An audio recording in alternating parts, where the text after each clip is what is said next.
పత్రికలు చేతిలో ఉన్నాయి కదా అని చెప్పి పత్రిక ద్వారానే ఆయన్ని దెబ్బతీయాలంటూ ప్రజల్లో వెళ్ళిపోయిన మనిషిని మనం ఏమి చేయలేకపోతున్నాం, మన చేతిలో ఉన్న ఆయుధం పత్రికే కదా అని పత్రిక ద్వారా ఆయన ఎలా అయినా సరే ఇచ్చేయాలని అనుకుంటూ చాలా పత్రికల్లో ఆయన దిగజారుస్తూ ఇచ్చేస్తూ మాట్లాడుతున్నా సరే అవన్నీ పట్టించుకోకుండా ప్రజలే ముఖ్యం, ప్రజల కోసమే వచ్చాను, ప్రజల చేత ఎన్నుకోబడ్డాను కాబట్టి నేను చేయాల్సిన, నా తండ్రి నాకు ఇచ్చిన దీన్ని నేను ముందుకు తీసుకెళ్ళాలి అని అనుకుంటూ నేను చేయాల్సిన విధంగా చాలా మంచి చేస్తున్నారండి.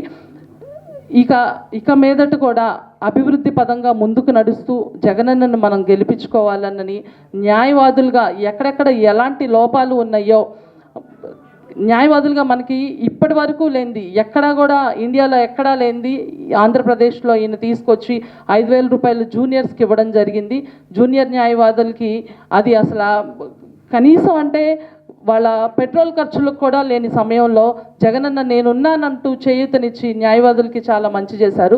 కేవలం న్యాయవాదుల గురించే మాట్లాడడం కాదండి, రకరకాల ఆటో డ్రైవర్ల దగ్గర నుంచి బిజినెస్ చేసుకునే వారి దగ్గర నుంచి ప్రతి ఒక్కరికి కూడా ఫినాన్షియల్గా నేనున్నాను అంటూ చేయూతనిస్తూ రోడ్లు వేస్తే ఇవాళ రోడ్లు ఉంటాయి, రేపు వెళ్ళిపోతాయి, మళ్ళీ అభివృద్ధి అన్నది జరుగుతూనే ఉంటుంది. అది కంటిన్యూషన్ ప్రాసెస్.